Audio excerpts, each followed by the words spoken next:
antes de iniciarmos a parte mais importante, presta muita atenção. Por que eu abri esses 2 capítulos? Todos vocês, jovens, não obreiros, obreiros, pastores, a todos nós, isso é muito importante. Se você não tiver conhecimento disso que eu vou falar, é melhor você deixar o seu ministério. E é melhor você nem se atrever a sonhar em ser um obreiro. Porque nós precisamos nós estamos chegando num ponto que a igreja precisa parar de brincar com o altar, antes que Deus perca a paciência e fulmine a todos nós. E agora eu não estou brincando. Nós precisamos entender o que é ser um sacerdote e um ministro. Nós precisamos entender e parar com esse oba-oba, parar de humanizar a Deus. Quando ele diz assim: não usareis o nome do teu Deus em vão, é exatamente o que nós estamos fazendo. E usar o nome de Deus em vão não é fazer uma piada com o nome de Deus, é muito pobre essa interpretação. Usar o nome de Deus em vão é envolver Deus nas nossas ações carnais, projetos carnais, no nosso humanismo. Queremos submeter a Deus a nossa condição de pensar, de agir, de viver. Não, meu irmão. O relacionamento de Deus e o homem é um só. Tira as sandálias dos teus pés, porque a terra que você pisa é santa. Foi assim que ele se dirigiu a Moisés. Moisés não conseguiu, não se atreveu a olhar para Deus, temia olhar para o Senhor. Não é isso que nós estamos fazendo, não. É temor e tremor. A Bíblia diz que tem demônios que têm postura diante de Deus melhor do que nós, porque os demônios creem que há um Deus só, e temem e tremem. E tem cristão que não teme nem treme diante de Deus. Você tem que entender isso aqui, porque no final das contas, nós não vamos parar num julgamento de galardão, tá? Ai, vamos ver o que vai ser meu galardão. Talvez o seu julgamento seja o da condenação. Profetizei em teu nome, fiz milagres em teu nome, abri comunidades em teu nome, fiz congressos em teu nome, curei em teu nome, cantei em teu nome, gravei CD em teu nome, fiz de torto a direito com teu nome. Você fez? Mas eu não te conheço. Aparta de mim, vós que praticais a iniquidade. Isso é muito sério. Isso é muito sério. Não pense que esse dia não chegará. E a Bíblia diz que sobre os falsos profetas e os líderes de Israel, eu e os outros, haverá maior rigor para nós. Haverá maior condenação se brincarmos com o Senhor. Então, meu filho, eu acho que você deveria pensar bastante antes de integrar no ministério. Você já viu a responsabilidade de você assumir a vice-presidência de uma Vale do Rio Doce, de uma Coca-Cola, de uma Tramontina, de uma Philips? Se assumisse a presidência ou a vice de uma reitoria, de uma grande universidade, seria uma tremenda responsabilidade. Mas nenhuma responsabilidade compare-se à responsabilidade do sacerdócio cristão. Porque enquanto todos esses cargos de altíssima importância lidam com algo terreno, você, simples obreiro, está lidando com almas eternas, que não têm preço, que não se limitam a este século. E Deus vai pedir a conta de cada uma delas a você no dia do juízo. Por isso eu li essas duas coisas. Por que eu tenho que saber isso antes de saber sobre o ser obreiro? Porque o obreiro tem que saber que ele lida com duas coisas, para ele ter temor. Primeiro, a Deus. Segundo, as almas. Primeiro, a Deus. Nadab e Abiú eram dois obreiros, eram dois sacerdotes. E a Bíblia diz que eles foram exercer o ofício deles sem condição. A Bíblia não diz, é engraçado que essa característica de Deus ninguém prega. a ira de Deus, o juízo de Deus. Sabe o que Deus os fez? Não os colocou de lado, não deu uma penitência a eles, os matou. Fogo estranho, matou Nadab e Abiú, os filhos de Arão, da tribo de Levi. É assim que Deus enxerga um obreiro despreparado. Então por que Deus não me matou ainda? Está morto espiritualmente, faz tempo. Então primeiro eu tenho que entender que o ministério, em primeira instância, em primeiro lugar, ele é para Deus. Ele não é feito para o homem, nem para uma instituição física, civil, filantrópica. É feito para o céu, é feito para o eterno, é feito para aquele que escreveu as leis em rochas, é feito para aquele que criou os céus e a terra com o sopro da sua boca, é feito com aquele que é alicerçado em juízo e justiça, é a base do seu trono, o Salmo descreve. É aquele que está num trono de glória. Define para mim a natureza do que é glória. Traz uma definição para mim do que é glória. Deus é um Deus feito de glória, não há definição. Deus é santo, significa ímpar, separado, justo, totalmente envolvido em outra esfera, infinitamente superior à sua. Então, em primeiro lugar, o ministério é exercido a Deus. Deus, o Todo-Poderoso. O ministério não é feito para nós, igreja não é aberta para nós, o título não é para nós, não tem nada do homem quando diz respeito ao ministério, porque dele e por ele e para ele são todas as coisas. Glória, pois, a ele eternamente. Amém. Então, é para ele, não é para mim, não é para você. O púlpito não é uma vitrine, não é uma exibição do seu talento vocal, musical, teológico, escatológico. O púlpito é nada mais do que a referência de um altar, e você simplesmente é o sacrifício depositado nesse altar. Eu tenho que ter esse entendimento. Então é para ele. E quando eu sei que é para ele, já que eu exerço as minhas funções seculares com tamanha destreza, temor, pudor, reverência, que são feitas a homens, quanto mais exercer algo que é feito a Deus. Quando você se dirige a uma autoridade em Brasília, você não vai com qualquer roupa, senão você não é atendido. Você não usa qualquer vocabulário, senão você não é ouvido. Você não se pronuncia de qualquer maneira a uma autoridade, senão você imediatamente é despachado. Agora, por que com Deus você coloca qualquer roupa carnal, imunda? Por que com Deus você usa qualquer termo, ou não tem uma reverência para dirigir a palavra a Ele? Daniel, quando dirigia a palavra, sabe o que ele dizia? A ti pertence a justiça, a nós a confusão de rosto. Não conseguia olhar para o céu.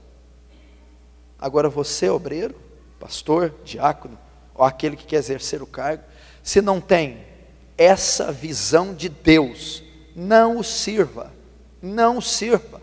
Procure algo secular para fazer, contribui com a sociedade, com o governo, com a cidadania, mas com o céu não vai ter contribuição da sua parte.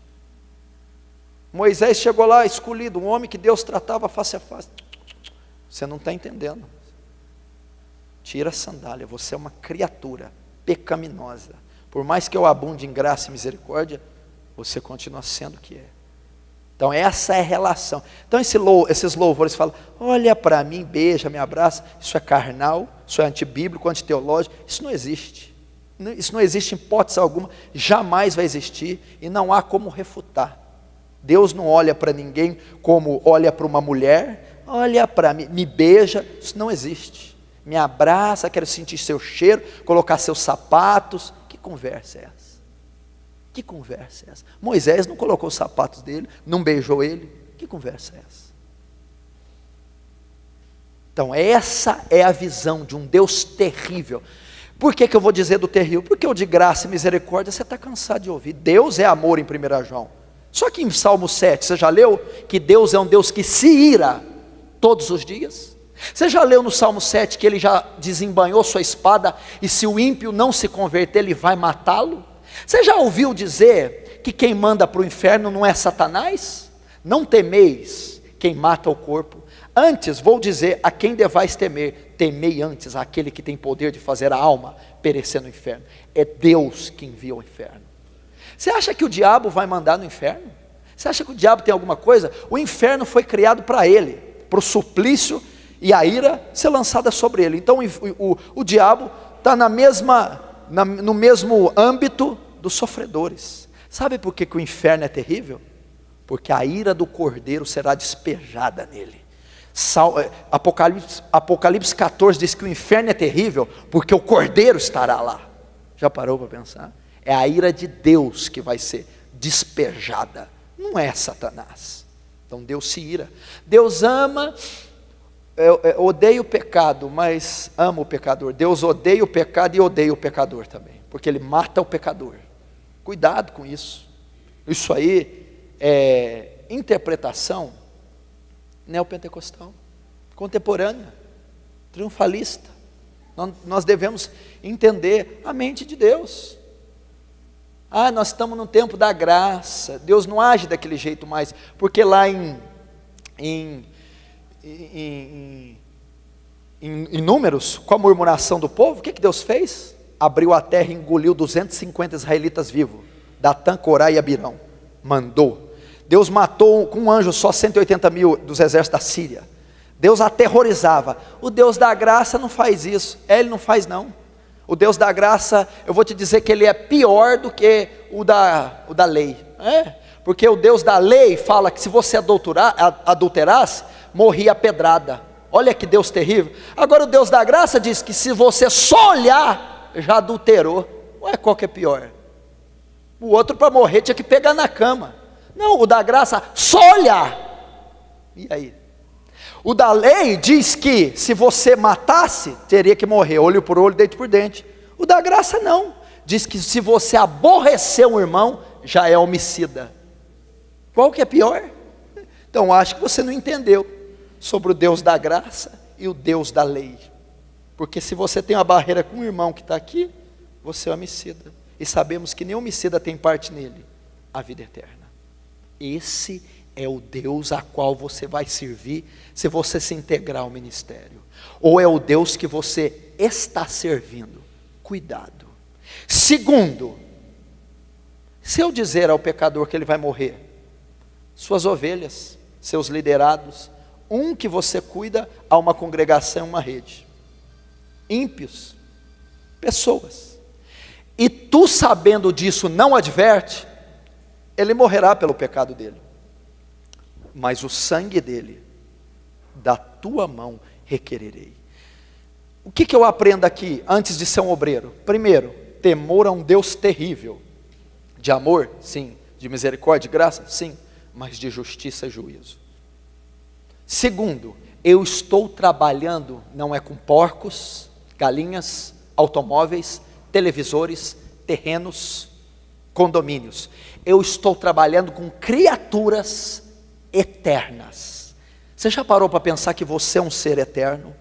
Você já parou para pensar que as pessoas que estão passando ali na rua, que eu vi agora, são eternas? Que os africanos são eternos, indianos são eternos, que todo ser desde Adão é eterno? O que significa? Você só tem um corpo mortal. A sua alma jamais se desfará, é eterna. E as pessoas às quais você vai lidar são eternas, ok? Então quando você canta para almas eternas, prega para almas eternas, aconselha, discipula, visita, evangeliza, faz qualquer coisa, toca o instrumento, almas eternas.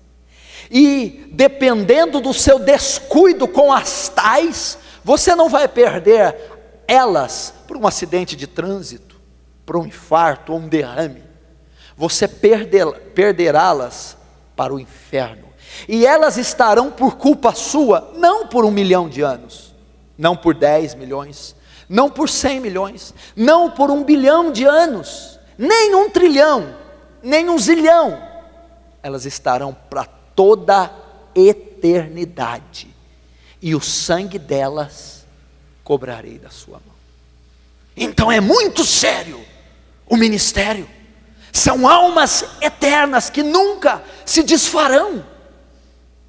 Então olha o cuidado que eu devo ter antes de exercer, ou se eu estou exercendo um ministério. Quantas que já passaram na nossa mão e já morreram? Quantas que já morreram sem Cristo? Quantas que se perderam por negligência, omissão, incompetência e responsabilidade nossa, e se morrerem nesse instante que estão lá servindo ao mundo e ao inferno, nós seremos os culpados.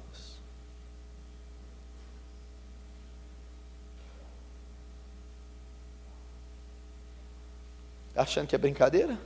Deixa, vai assistir a televisão. Fica influenciado pelos programas evangélicos brasileiros. Fica influenciado. Você acha que aquilo é evangelho? Você acha que aquilo é método de ministrar louvor? Método de compor um louvor? Método de ser um instrumentista, um pastor? Uma campanha, uma cruzada é daquele jeito? Aquilo está ligado a marketing, merchandising, política, parlamento, maçonaria, popularidade, ramificação da placa. Não tem nada a ver com o evangelho de Jesus Cristo. Meu irmão, você não tem ideia, esses líderes, o que será o trono do julgamento para esses homens? Você não tem ideia. Deixa eu dizer algo aqui, está tenso, né? Tá forte, mas é para ser assim. Deixa eu dizer uma coisa aqui. Você acha que o julgamento de Adolf Hitler vai ser feio? Adolf Hitler foi responsável pela morte de 6 milhões de judeus. Mussolini, Stalin, Marx, Lenin, Joseph Mengele, você acha que vão ser responsáveis? São os maiores assassinos que essa terra já teve. São as pessoas da pior espécie. Mas deixa eu te dizer uma coisa, o julgamento deles não vai ser tão árduo como o julgamento dos falsos líderes. Por quê? Porque esses aí só mataram corpos.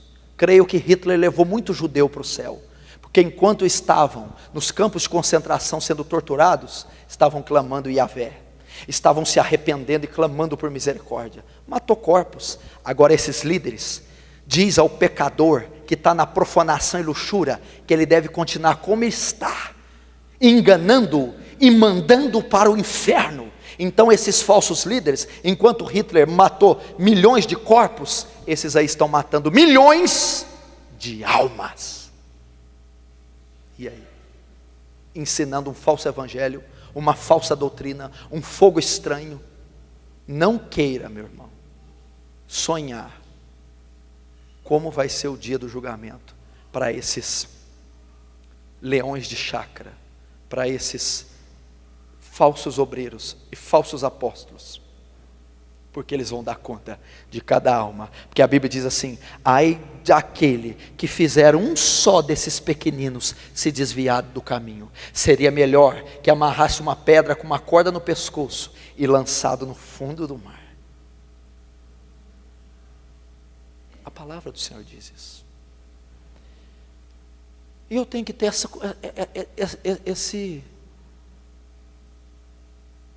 esse conhecimento do que é um ministério. Antes de subir num púlpito, como é que está a minha vida? Quanto tempo você passou em oração para cantar? Para pregar? Para aconselhar? Quanto da Bíblia você estudou para ter princípio bíblico e não falar coisa da carne ou das ciências sociais? Como é que é? Passou a semana inteira vendo novela, TV, internet, paquerando, passando a mão. E depois foi louvar, ministrar, pregar, cantar. É o ministério de Nadab e Abiú. É o ministério de Nadab e Abiú. Olha a responsabilidade. E nós não podemos ser demais maduros para dizer: isso aí eu tenho ouvido desde que nasci. Talvez nunca ouviu desde que nasceu. Nós temos que ser inocentes, sinceros e puros como crianças. Porque eu tenho pregado o Brasil todo, tenho vivido um evangelho na medida do possível, verdadeiro. Mas toda vez que eu sou advertido pela palavra ou por um homem de Deus, eu me curvo e me dobro e reconheço a minha falha, seja quem for. Aí está a nobreza de um homem de Deus. Não está em dizer que sabe tudo, e sim de reconhecer quando não sabe, quando não tem condição, quando está em falta com Deus. Quando diz, tenho que rever minha vida, porque o meu ministério até hoje pode ter sido feno, palha, restolho, vai queimar pelo fogo, não é pedra preciosa, não é ouro, está edificado sobre a areia. Porque não adianta você ter quantidade e você não ter qualidade. Então é preferível ter uma igreja com 1000, só com um salvo, ou uma igreja com 10 e 10 salvos? No final das contas, a igreja de 10 prevaleceu sobre a de 1000, porque tinha um pastorzinho humilde, apto, na frente dos 10. É isso que é importante. Quem te disse que Deus está ligado a números? Quem te disse que Deus está ligado a números? A Bíblia diz assim, escuta esse versículo: ainda que Israel seja como a areia do mar, só o remanescente será salvo. Porfiai por entrar na porta estreita, porque são poucos os que vão passar por ela. Jesus já profetizou 2000 anos, nem que você quiser, você muda essa profecia, nem que você chamar uma construtora para largar a porta, para tentar passar mais gente, não vai passar.